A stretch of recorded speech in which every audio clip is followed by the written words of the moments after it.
मन से त्याग दिया, शरीर से तो उनको ले गए कैलाश और महादेव समाधि में बैठ गए। एक दिन दक्ष प्रजापति ने बृहस्पति आश्रम नामक बहुत बड़े यज्ञ की रचना की। वह यज्ञ तमोगुणी यज्ञ था। किसी को अपमान करने के लिए किया गया यज्ञ तमोगुणी यज्ञ होता है। भगवान की आराधना के लिए, भगवान को प्रसन्न करने के लिए, भक्तों को प्रसन्न करने के लिए, भगवान को प्रसन्न करने के लिए, ब्राह्मणों को प्रसन्न करने के लिए किया गया यज्ञ सत्वगुणी यज्ञ होता है। उसको सत्वगुणी यज्ञ कहते हैं। संसार में कीर्ति फैलाने के लिए, संसार में नाम फैलाने के लिए किया गया यज्ञ रजोगुणी यज्ञ होता है। और धन प्राप्ति के लिए किया गया यज्ञ भी रजोगुणी होता है। लेकिन किसी को अपमान करने के लिए किया गया और विधिहीन यज्ञ किया गया तो वो तमोगुणी यज्ञ कहलाता है। इसलिए यह तमोगुणी यज्ञ था। सबको बुलाया, सब लोग आए हैं। कैलाश पर्वत के ऊपरी भाग से विमान चल रहे हैं। कुछ देवियाँ, कुछ देव सती और शिव का दर्शन करने के लिए कैलाश में भी उतरते हैं। सती माता सखियों को पूछती है, सती सखियाँ आप सब कहाँ जा रही हैं? सती आपको पता नहीं है?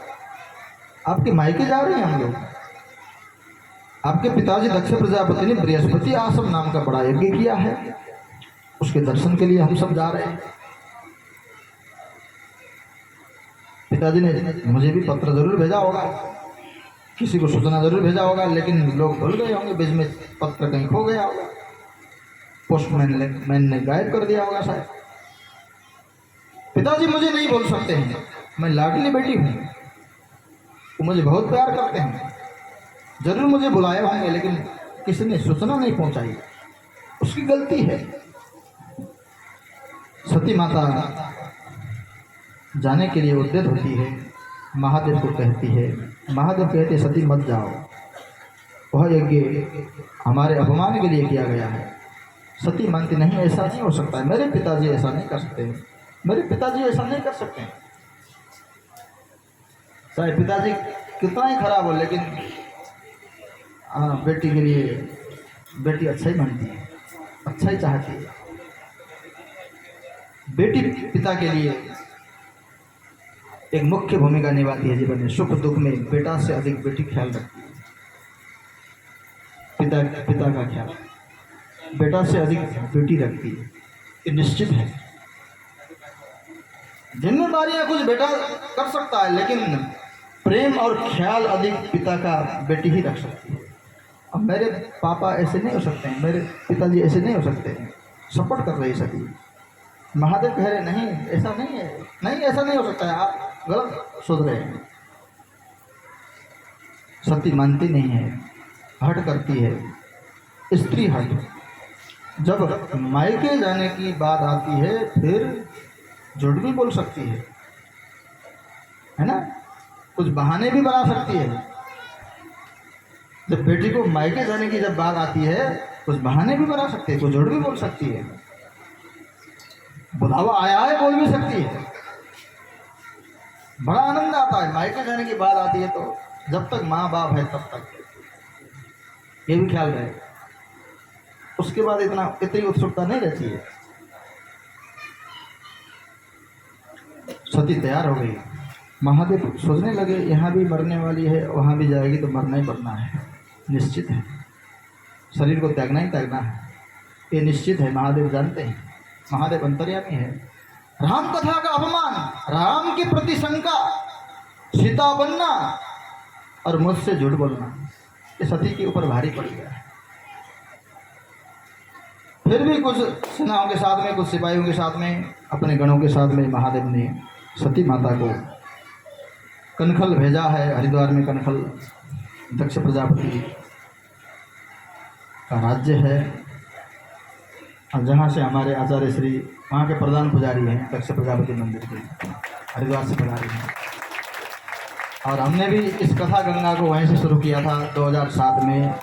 ये 160 नहीं हुई, अभी एक कथा होगी तो 60 हो जाए, 160 हो जाएगी कथा, 159 कथाएँ। उसी श्री दक्ष प्रजापति मंदिर के बाहर ही एक आश्रम है, शांतानंद आश्रम। वहीं से अपूज्य महाराज श्री भी पढ़ाई में थे उसमें, वो भी हरिद्वार से पढ़ाई में कंठल से दक्ष प्रजापति के राज्य के प्रजा हैं, ऐसे पुजारी हैं। बाद में दक्ष प्रजापति ने स्थापना किया उस मंदिर को। बाद में जब समझ में आया, जब बकरे का सिर लगा, तब सती माता गई है,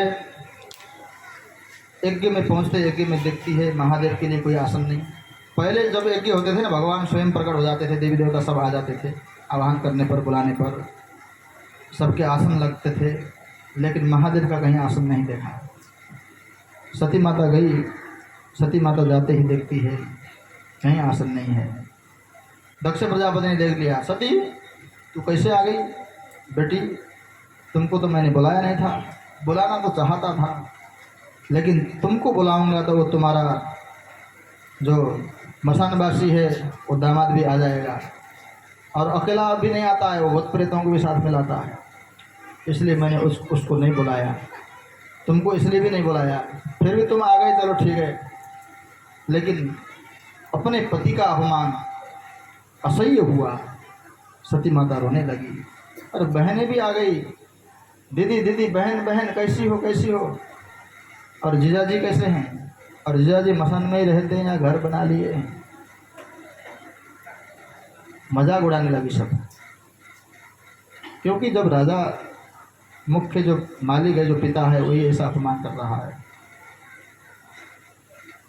तब माँ का दिल होता है। माँ प्रसूति आई, माँ ने गले में लगाया, रोने लगी, बेटी मैं क्या करूँ, मैं कुछ नहीं कर सकती, क्योंकि तुम्हारे पिताजी कहना नहीं मानते हैं, अपने आप नहीं जानते हैं, हठी है, घमंडी हैं, कहना नहीं मानते हैं। बेटी मैं कुछ नहीं कर सकती, तुम्हारे लिए कुछ नहीं कर सकी, मुझे क्षमा कर दे बेटी। रोने लगी, अंकमाल करती है, गले में लगाती है। माँ का दिल ही होता है। मायके में जब तक माँ रहती है तब मायके में जाने का खूब मन करता था, लेकिन अब मायके में माँ नहीं है तो वहाँ जाने का मन भी कम करता है। तो माँ का जैसा दिल किसी का दिल हो नहीं सकता है, माँ जैसी बेटी के लिए कोई नहीं हो सकती है। बेटी पिताजी को अधिक मानेगी, लेकिन माँ के लिए बेटी से प्यारा कोई नहीं हो सकता है। दोनों रोने लगी, और दक्ष प्रजापति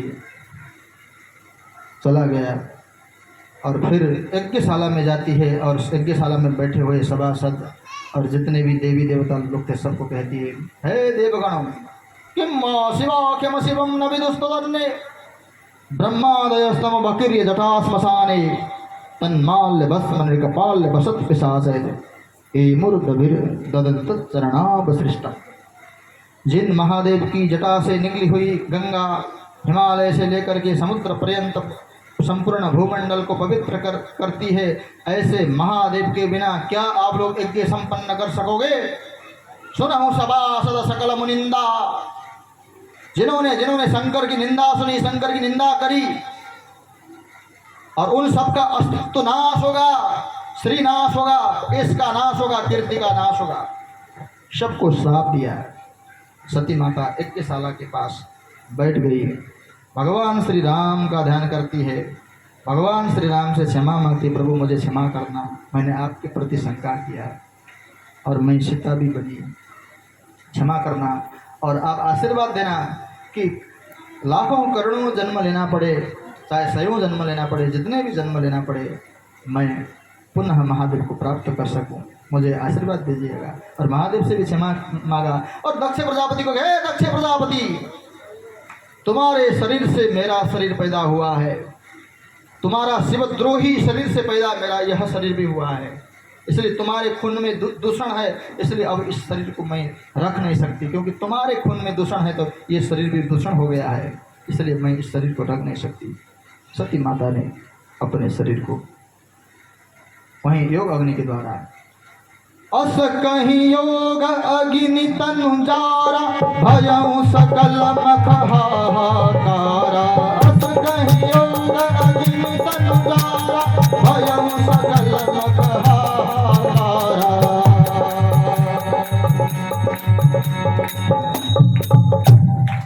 में हाहाकार हो गया। शिवगण क्रोधित हो गए, शिवगणों ने आक्रमण किया, आक्रमण, देवता लोग भागने लगे। अब भृगु ऋषि को चिंता हुई। यजमान की चिंता पुरोहित को होती है, आचार्य को होती है, यज्ञ के आचार्य को। तब आचार्य जी थे, उसमें भृगु ऋषि ने 2-4 दाढ़ियां ऐसे उखाड़ी, दाढ़ियों को धरती पर पटका। इतने बड़े तपस्वी थे और अनेक लाखों रिपुगण प्रकट हो गए। रिपुगण कहा गया है, उन रिपुगणों के साथ शिवगणों का युद्ध हुआ। शिवगण थोड़े कम थे, इसलिए शिवगण परास्त हो गए। देवर्षि नारद भी कैलाश पहुंच गए और शिवगण भी कुछ कैलाश पहुंच गए। महादेव के पास रोने लगे, गिड़गिड़ाने लगे, महादेव अनष्ट हो गया, महादेव अनर्थ हो गया। महादेव शांत स्वभाव से कहते, नंदी क्या हो गया, भृंगी क्या हो गया, रिटी टुंडी, देवर्षि नारद भी आए हैं, क्या हो गया, क्या बात है। अब लोग बड़े चिंतित लग रहे हैं। तो रोते हुए कहते हैं, माता सती नहीं रही, माता सती ने शरीर को त्याग दिया। तब महादेव क्रोधित होते हैं, क्रोधित होकर के एक रोम उखाड़ते हैं अपनी जटा से, एक रोम को धरती पर पटकते हैं, 2 रोम हो जाते हैं। 2 रोम से वीरभद्र महाकाली प्रकट हो जाते हैं। वीरभद्र भगवान की, महाकाली माता की।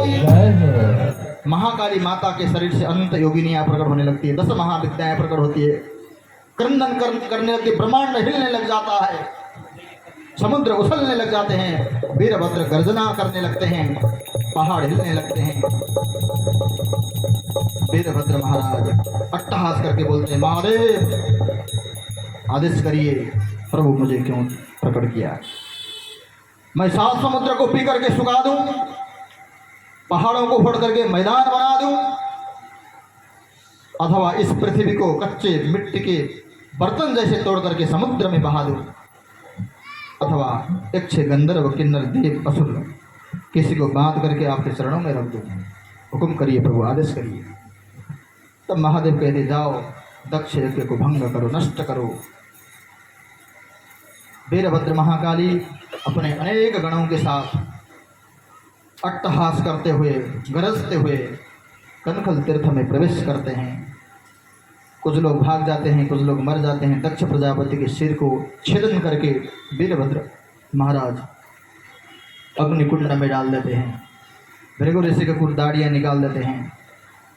और इस प्रकार से ऋषि मुनि सब कुछ भाग जाते हैं, कुछ युद्ध करने लगते हैं, कुछ परास्त हो जाते हैं, कुछ मरणासन्न हो जाते हैं।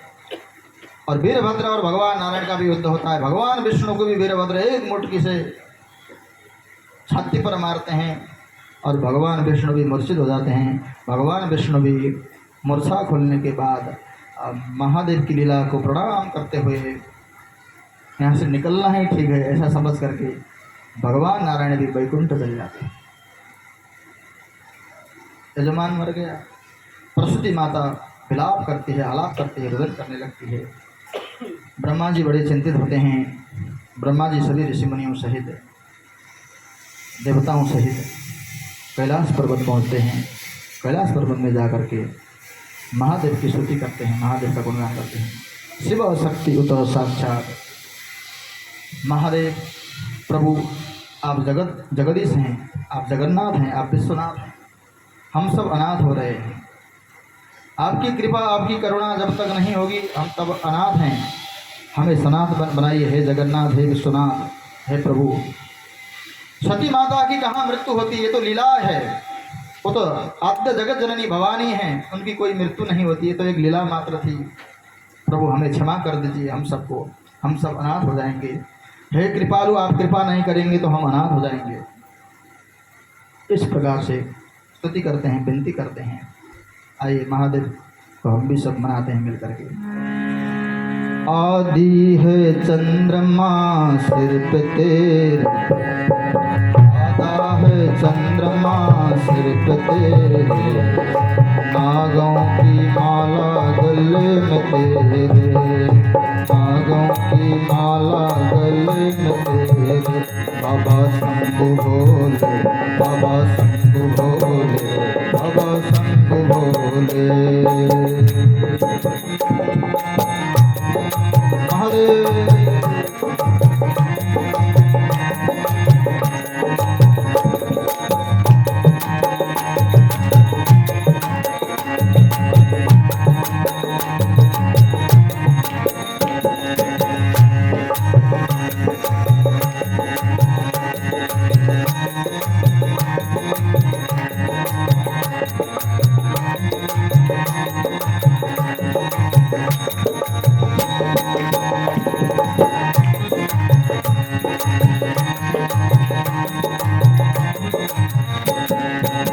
कितना है सुंदर कैलाश पर्वत,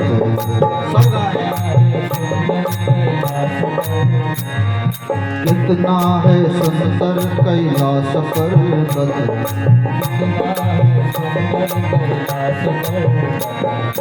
आसन उसी में रमाए बैठे, बाबा शंभु भोले, बाबा शंभु भोले, बाबा शंभु भोले, बाबा शंभु भोले,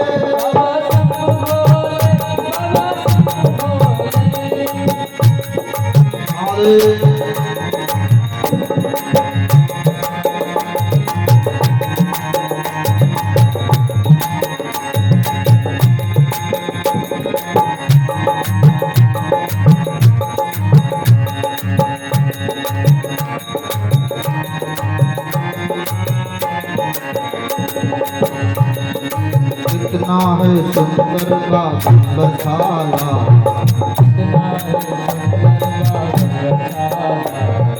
कितना है सुंदर बागमशाला,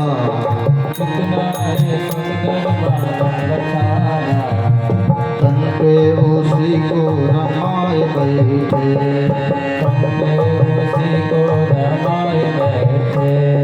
तन पे उसी को रमाए बैठे,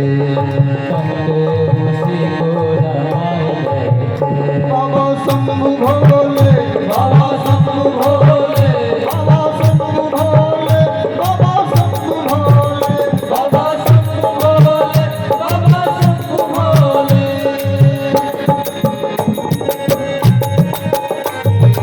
हरे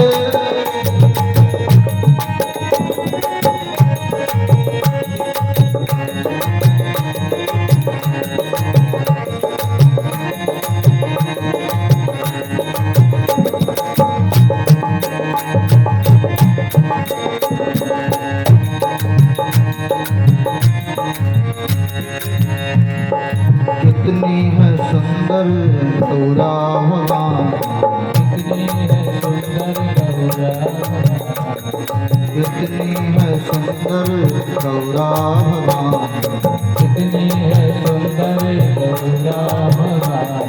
बाहों में उन्हीं को रमाए बैठे, बाहों में उन्हीं को रमाए बैठे,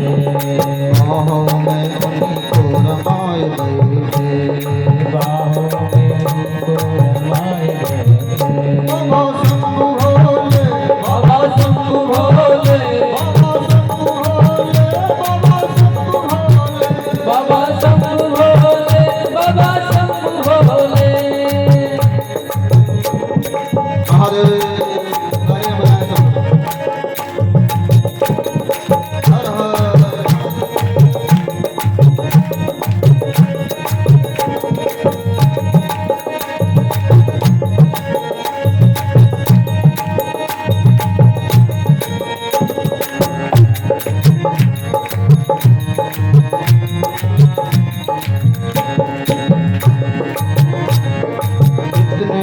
सुंदर गणपति बाला, कितने सुंदर गणपति बाला, कितने हैं सुंदर गणपति बाला, कितने सुंदर गणपति बाला, गोदी में उनको रमाए बैठे, गोदी में उनको रमाए बैठे, बाबा शंभु भोले, बाबा शंभु भोले, बाबा शंभु भोले, बाबा शंभु भोले, बाबा शंभु भोले, बाबा शंभु भोले, बाबा शंभु भोले, बाबा शंभु भोले, बाबा शंभु भोले, बाबा शंभु भोले, बाबा शंभु भोले, शंभु भोले, बाबा शंभु भोले,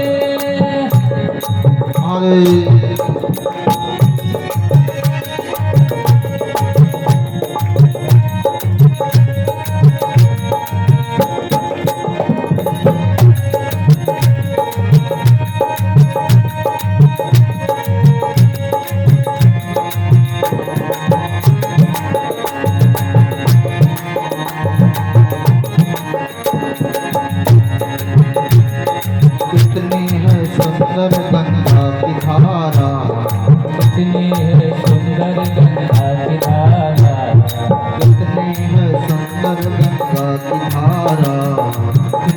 है सुंदर गंगा किनारा।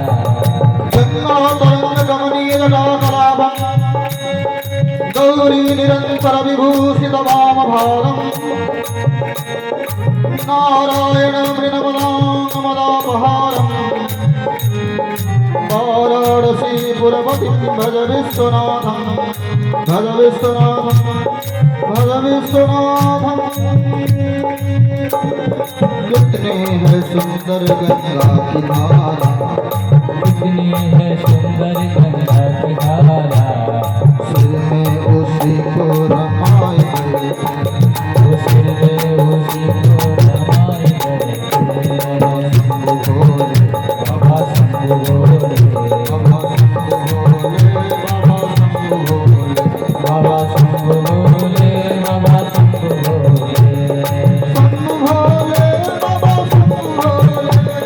शंभु भोले, बाबा शंभु भोले, शंभु भोले, बाबा शंभु भोले, शंभु भोले, बाबा शंभु भोले, शंभु भोले, बाबा शंभु भोले, शंभु भोले, बाबा शंभु भोले, शंभु भोले, बाबा शंभु भोले, शंभु भोले, बाबा शंभु भोले, शंभु भोले, बाबा शंभु भोले, शंभु भोले, बाबा शंभु भोले। वंदे देव उमापतिं सुरगुरुं वंदे जगत्कारणं वंदे पन्नगभूषणं मृगधरा वंदे पशूनां पतिं वंदे सूर्यशशाङ्कवर्णिनयनं वंदे मुकुन्दप्रियं वंदे भक्तजनाश्रयं च वरदं वंदे शिवं शंकरम्। इस प्रकार से देवताओं ने महादेव को मनाया। महादेव मुस्कुराने लगे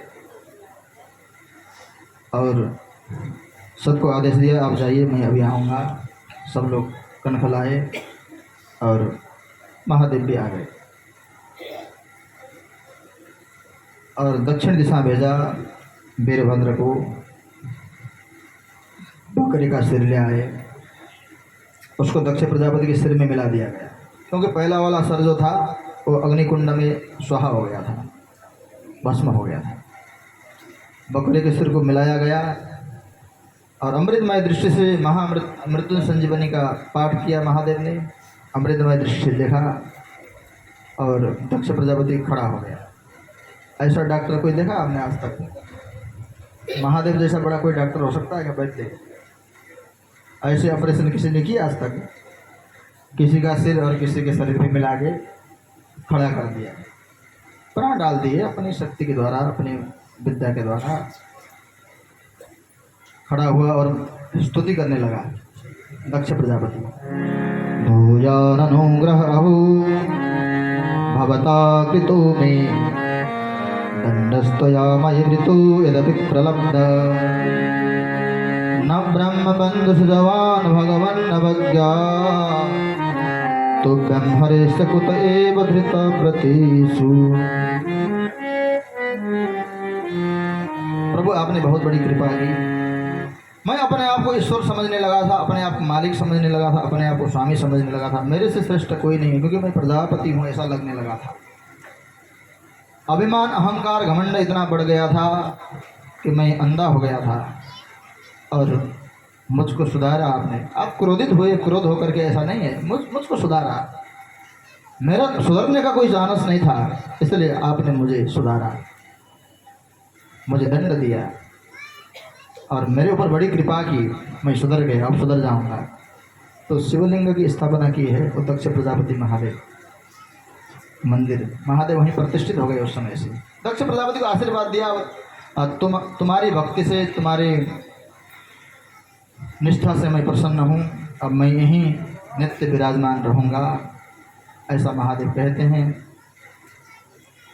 उसी समय भगवान नारायण भी उस सभा में आ जाते हैं। अब सलाह होने लगती है यज्ञ को कैसे संपन्न किया जाए। यजमान तो आ गए। अब भृगु ऋषि को कहा आपकी दाढ़ी और आ जाएगी, चिंता मत करिए। वीरभद्र ने 2-4 दाढ़ी फाड़ दी थी।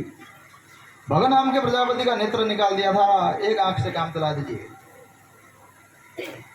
तो इस प्रकार से लोगों को समझाया यज्ञ संपन्न कैसे किया जाए, कैसे किया जाए, सलाह करने लगे। तब ब्रह्मा जी कहते हैं जिस सभा में स्वयं नारायण और महादेव एक साथ प्रकट हो गए हों तो वहाँ फिर संपन्नता, कौन सी संपन्नता बाकी रह गई, कौन सा शेष रहेगा। अब संपन्न हो गया, यजमान जीवित हो गया और भगवान स्वयं प्रकट होकर आशीर्वाद दे रहे हैं। फिर यज्ञ संपन्नता में कोई पूर्णाहुति कर सकते हैं। पूर्णाहुति कर लिए, प्रसूति भी प्रसन्न हो गई और उसके पश्चात ऋषि मुनियों ने और भगवान नारायण यज्ञ पुरुष का स्तवन किया है। गाते हैं थोड़ा।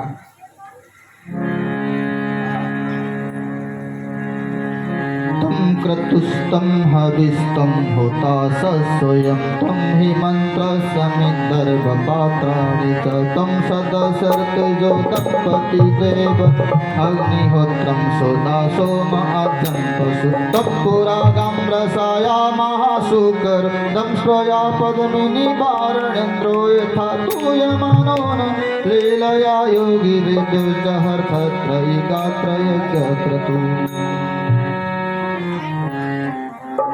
तम क्रतुस्तम हविस्तम होता स्वयं। आप ही यज्ञ हैं, आप ही यज्ञ की सामग्रियां हैं, आप ही घी हैं, आप ही यजमान हैं, आप ही पुरोहित हैं, आप ही ऋषि मुनि हैं, आप ही यज्ञ के कर्ता है, कार्यकर्ता है। यज्ञ में प्रयोग होने वाला जो कुशा है वो भी आपका ही स्वरूप है। प्राचीन काल में आपने बराह रूप धारण किया, बराह के अट्टहास करते हुए जो रोम धरती पर गिरे वो कुशा बन गया। जो यज्ञ में चारों तरफ बिछाई जाती है जो कुशा पवित्र करने के लिए, वो कुशा भी आपका ही स्वरूप है। समिधा भी आपके स्वरूप है, अग्नि भी आपका स्वरूप है, यज्ञ स्थल भी आपका स्वरूप है।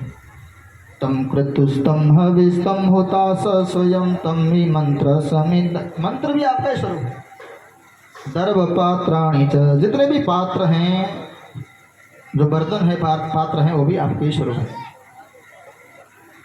तम सदसर्तुजो दंपति देवता अग्निहोत्रम सोदा सोम आज्यम पशु तम पुरागम रसाया महाशुकरो दंश्रया पद्मिनी वारणेन्द्रो यथा तूयमानो न दलीलया योगिभिः जहर्थत्रयी गात्रयज्ञक्रतु।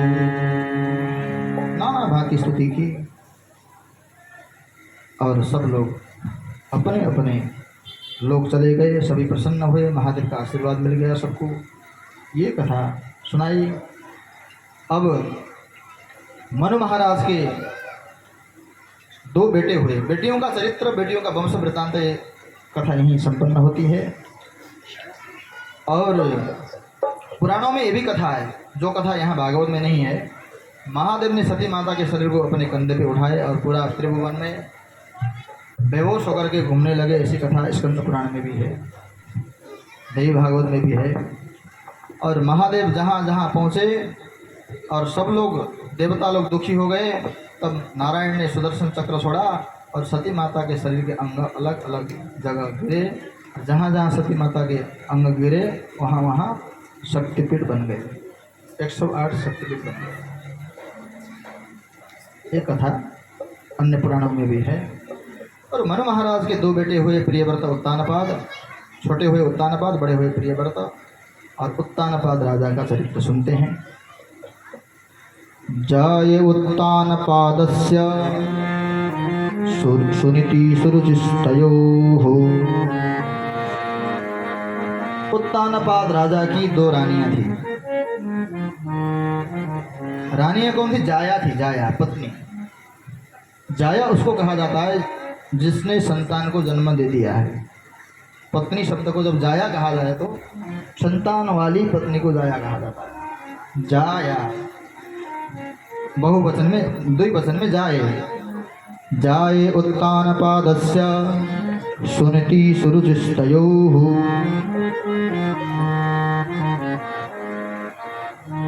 सुनीति और सुरुचि दो पत्नियां थी। छोटी रानी के बस में होकर के राजा ने बड़ी रानी को राज दरबार से बाहर झोपड़ी बना के रखा था, अपमान करके रखा था।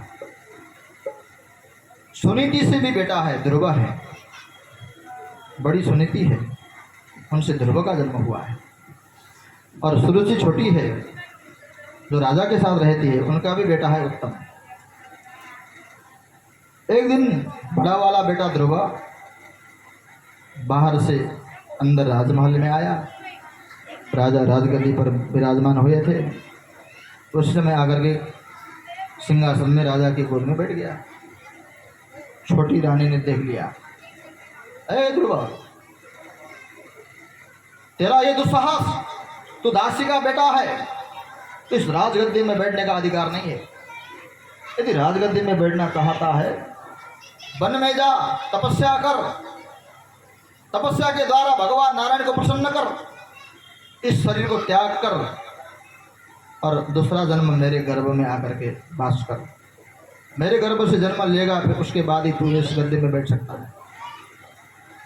ये भगवान की तपस्या कर, जंगल जा, भगवान को प्रसन्नता कर, ये तो अच्छी बात है, लेकिन मेरे गर्भ में वास कर अपने गर्भ को इतना बड़ा बनाना, ये बात समझ में नहीं आती।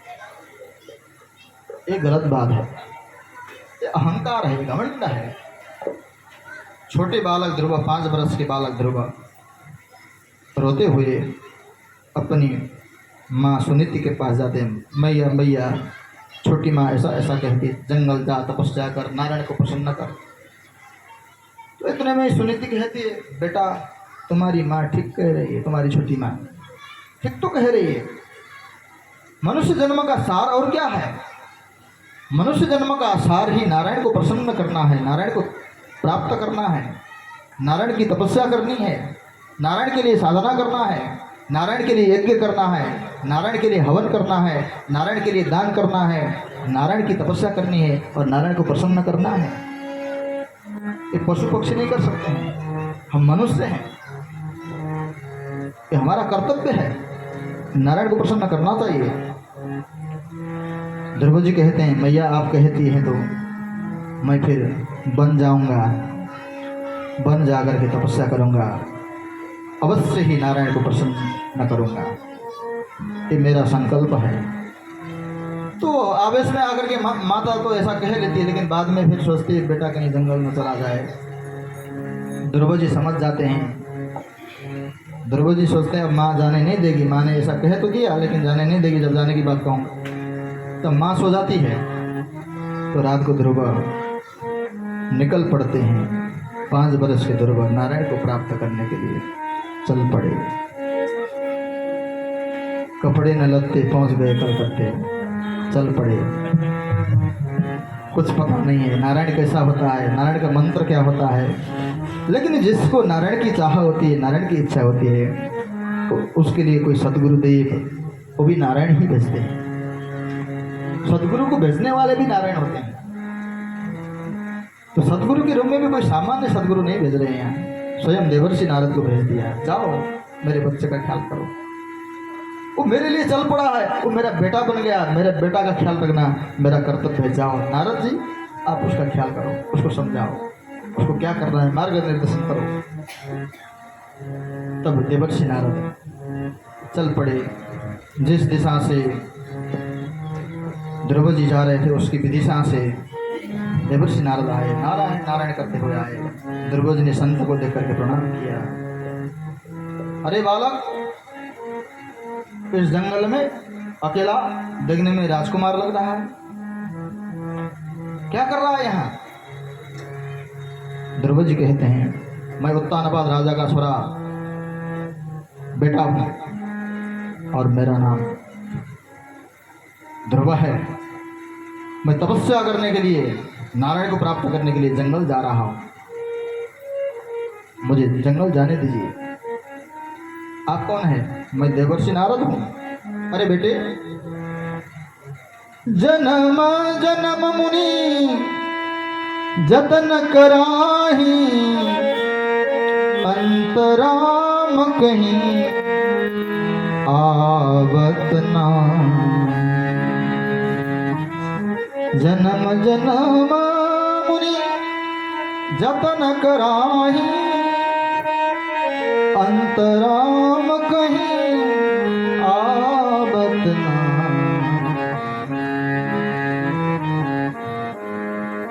बड़े बड़े योगींद्र मुनिंद्र जन्म जन्म तक तप करते हैं, फिर भी उसकी एक झलक नहीं पाते हैं। बेटा तू कैसे नारायण को प्राप्त करेगा?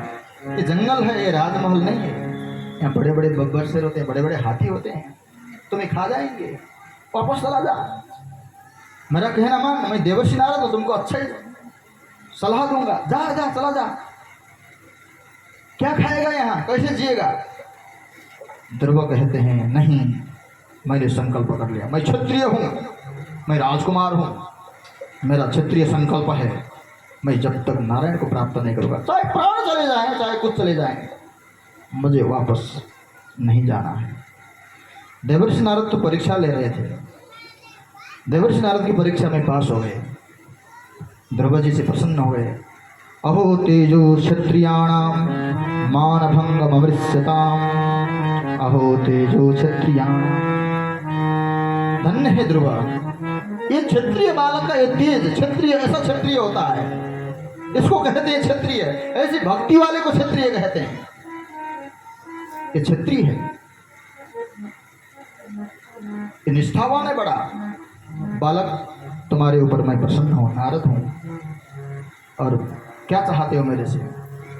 मैंने सुना है आपको जो जो मिले हैं उनको नारायण भी मिले हैं, इसलिए आप मुझे भी मिले हैं, अवश्य नारायण मुझे भी मिलेंगे। अब मुझे भरोसा है, मैं नारायण के विषय में कुछ नहीं जानता, और नारायण का स्वरूप, नारायण का मंत्र, नारायण का नाम कुछ बताइए, दीक्षा दीजिए। नारायण का नाम 12 अक्षरी मंत्र दीक्षा देते हैं देवर्षि नारद।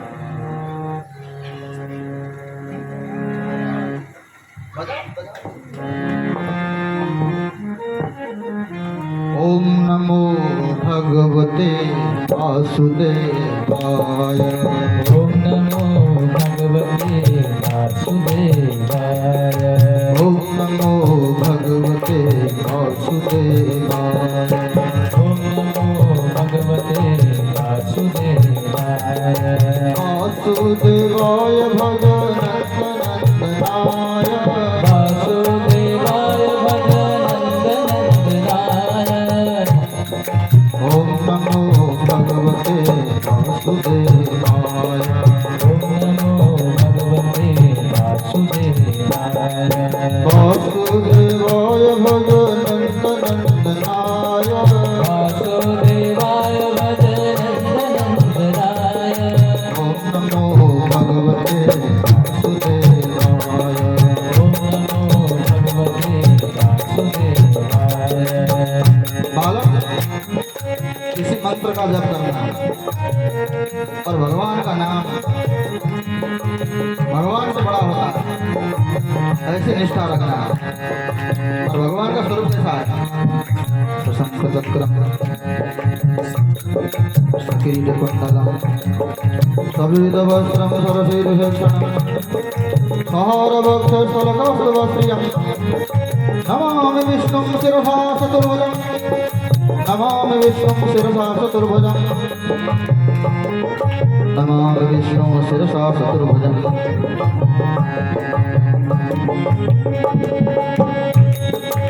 शान्ताकारं भुजगशयनं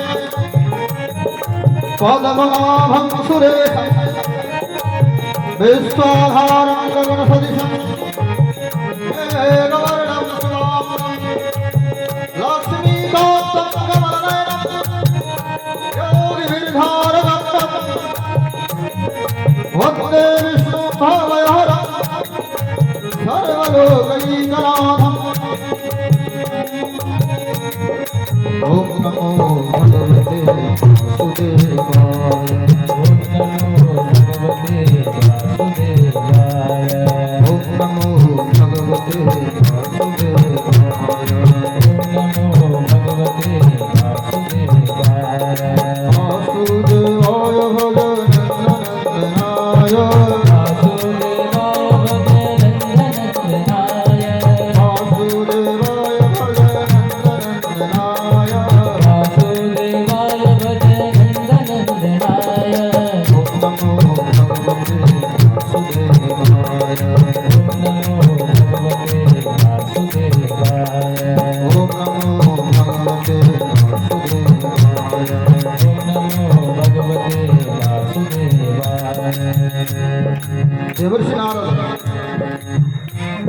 जी को इस प्रकार शिक्षा देकर के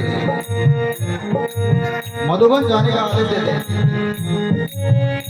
मधुबन चले जाते हैं। देवर्षि नारद राजमहल में चले जाते हैं राजा के पास। राजा को फटकार लगा, दुष्ट राजा, अबोध बालक को जंगल भेजा, तुम्हें लज्जा नहीं आती, तुम्हें शर्म नहीं आती। वो वन में भूमि पर शयन करेगा, तुम्हें भी बिस्तर पर शयन करने का अधिकार नहीं। वन में भूखा रहेगा, तुम्हें भी यहाँ अन्न खाने का अधिकार नहीं, तुम भी तपस्या करो यहाँ। राजा को भी देवर्षि नारद ने आदेश दिया। ध्रुव जंगल गए, मधुबन गए।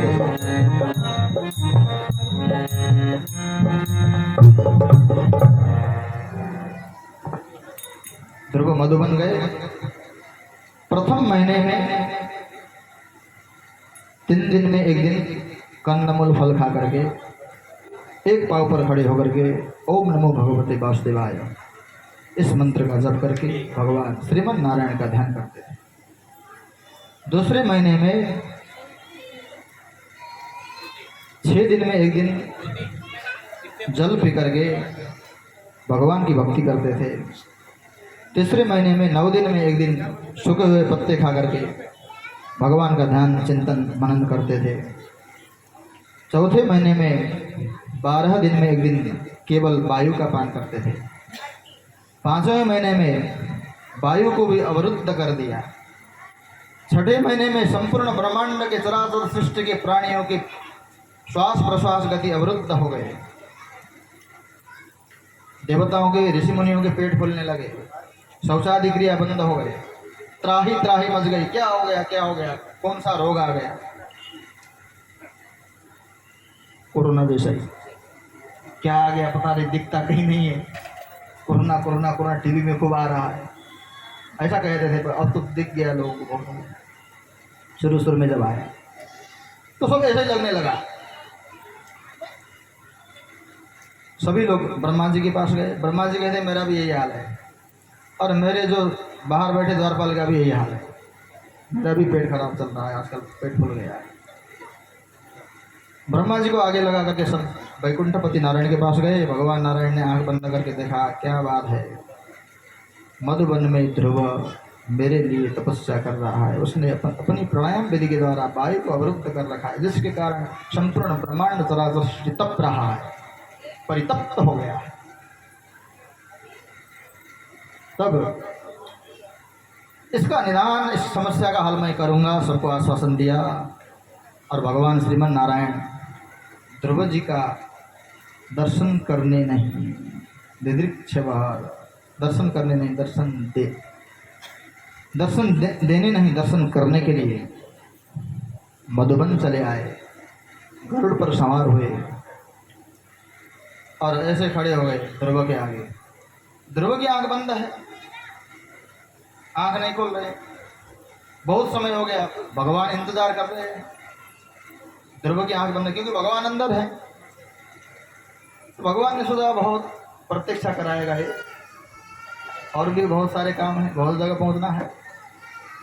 इसलिए भगवान ने अपनी माया के द्वारा ध्रुव के हृदय में अवस्थित अपने स्वरूप को हटवा दिया। तड़पने लगे, कहाँ गए भगवान, कहाँ गए, अंदर तो है नहीं।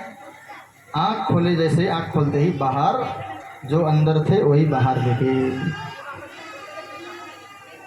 आँखें बंद करूं या खोलूं, मुझको दर्शन दे दो श्याम। आँखें बंद करूं या खोलूं, मुझको दर्शन दे श्याम। आँखें बंद करूं या खोलूं, मुझको दर्शन दे दो श्याम। आँखें बंद करूं या खोलूं, मुझको दर्शन दे श्याम। दर्शन दे श्याम, मुझको दर्शन दे श्याम। दर्शन दे श्याम, मुझको दर्शन दे श्याम। बंद करूं या खोलूं, मुझको दर्शन दे श्याम। आँखें बंद करूं या खोलूं, मुझको दर्शन दे श्याम। आँखें बंद करूं या खोलूं, मुझको दर्शन दे दो श्याम। आँखें बंद करूं या खोलूं, मुझको दर्शन दे दो श्याम। हरि बोल। ध्रुव जी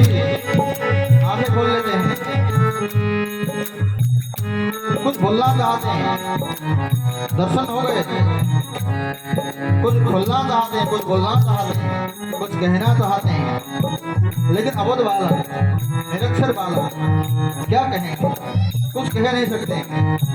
भगवान समझ जाते हैं, अपने पांचजन्य संघ को उनके कपोल पर लगाते हैं, कपोल माने गाल पर लगाते हैं, ऐसे स्पर्श करते हैं। भगवान के उस पांचजन्य संघ के स्पर्श से संपूर्ण शास्त्र वेद वेदांग दिव्य ज्ञान ध्रुव जी के हृदय में प्रकट हो जाता है। तब ध्रुव जी स्तुति करने लगते हैं। ध्रुववाच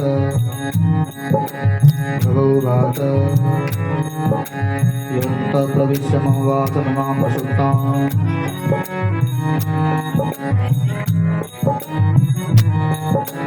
संजीवयत्य किल सतिधर सुधाम्ना अन्यास्तहस्ततरुणश्रवणोद्गादि प्राणान्नमो भगवते पुरुषाय तुभ्यं प्राणान्नमो भगवते पुरुषाय तुभ्यं। अंदर भी आप हैं आत्मा के रूप में, इसलिए आंखें देख रही है, कान सुन रहे हैं, हाथ चल रहे हैं, संपूर्ण इंद्रिय संचालन हो रहे हैं, क्योंकि अंदर आप बैठे हैं, वैद्यराज आप बैठे हैं। जब अंदर से आप निकल जाते हैं तो हम सब बन जाते हैं, मुर्दा बन जाता है व्यक्ति।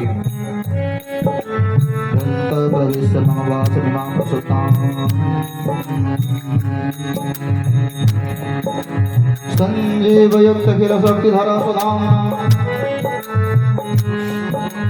अन्यासहस्रचरणश्रवणोद्गादि।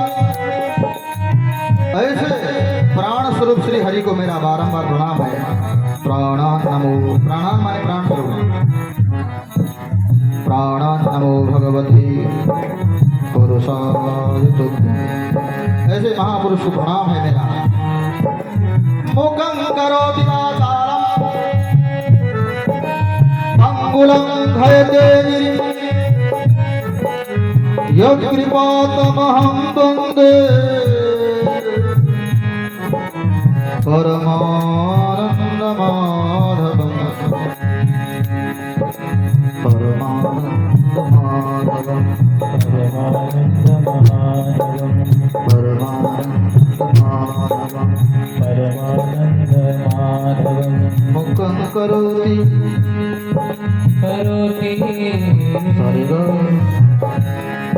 मवदनि पसाधनि मपनि धन मन सदनि देसा परमानन्दमाधवम् परमानन्दमाधवम् परमानन्दमाधवम् परमानन्दमाधवम् मूक होई वाचालं पंगु चढ़ई करगहना मुखं करोति वाचालं। इसका अर्थ है मूक होई वाचालं पंगु चढ़ई करगहना, जिसकी कृपा होती है। महामूर्ख कालिदास महाकवि कालिदास बन जाता है, महानाकु रत्नाकर वाल्मीकि बन जाता है, जिसकी कृपा हो गई। मुखं करोति वाचालं पंगुलं घयते गिरिं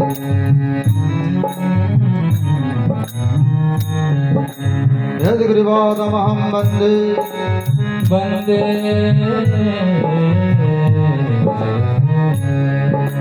परमानन्दमाधवम् परमानन्दमाधवम्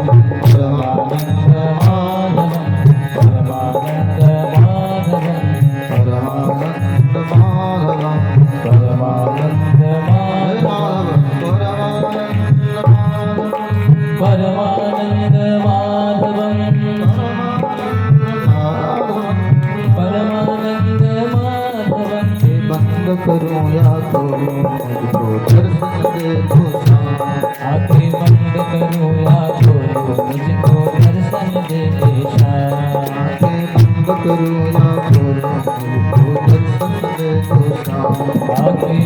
करूं या खोलूं, मुझको दर्शन दे दिशा।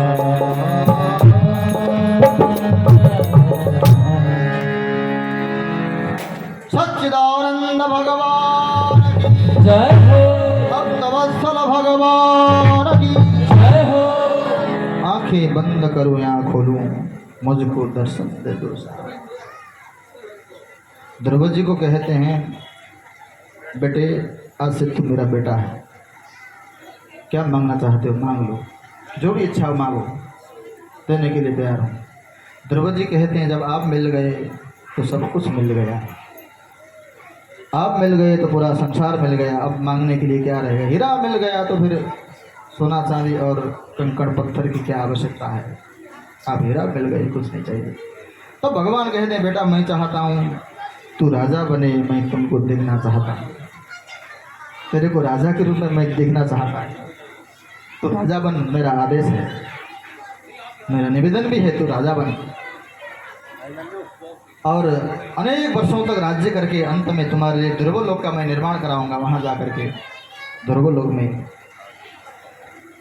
नित्य हो जाना, ऐसा कहते हैं। भगवान अंतर्ध्यान हो जाते हैं। ध्रुव जी वापस राजमहल में आते हैं, राजा स्वागत करते हैं, रानी स्वागत करती है। सबसे पहले सुरुचि माता को, छोटी माँ को प्रणाम करते हैं ध्रुव, क्योंकि माँ तू मेरे सबसे बड़े गुरु है, तू नहीं होती तो मैं नारायण को प्राप्त नहीं करता।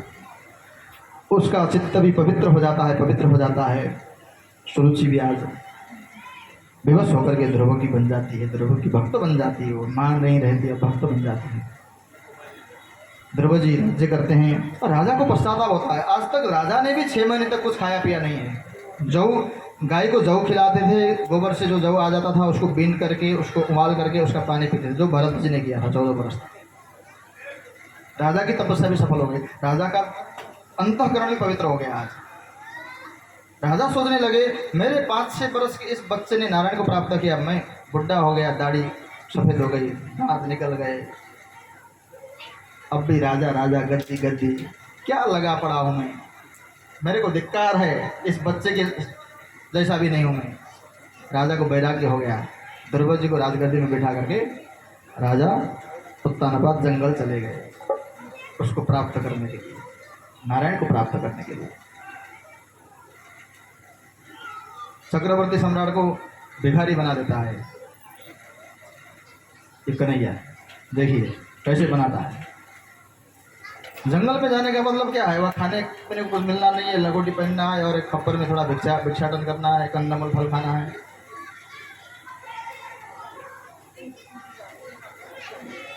इसके चक्कर में सब फंस, गोपियां गाली करती है कन्हैया को दशम स्कंद में, इसके तुम्हारे चक्कर में बड़े बड़े राजा जंगल चले जाते हैं, भिखारी बन जाते हैं, तुम बड़े कपटी हो। एक गोपी ही गाली कर सकती है कन्हैया। उत्तम कुबेर के गण से मारा गया छोटा भाई। द्रौपदी ने उत्तम के साथ, कुबेर जी के साथ युद्ध किया, कुबेर के गण बहुत सारे मारे गए। मनु महाराज ने ध्रुव को सत्संग दिया, समझाया, ज्ञान दिया, विवेक दिया। द्रौपदी एक छत्र राज्य करने लगे। अंत में मृत्यु देवी खड़ी हो गई, प्रभु मेरा सम्मान रखिए। तब द्रौपदी ने मृत्यु देवी के सिर पर अपना पैर रख करके ध्रुवलोक को प्रस्थान किया। आज भी सुबह सुबह ब्रह्म मुहूर्त में हम लोग उठते हैं, ध्रुवलोक कहते हैं, ध्रुव तारा आ गया, तो सितारा ध्रुव तारा सप्तर्षि जिसकी परिक्रमा करते हैं। भगवान का भक्त जो ध्रुव होता है वो नित्य होता है। जो सुरुचि का बेटा उत्तम होता है, अच्छा लगता है, उत्तम माने अच्छा, संसार अच्छा लगता है, लेकिन ये नासमान है। भगवान की जो भक्ति है ध्रुव है, अटल है, सदा सर्वदा के लिए है। इस कथा से यही बात समझ में आती है। समय का पता नहीं चलता है कथा सुनाने की, अभी तो शुरू ही किया ऐसा लग रहा है मेरे को।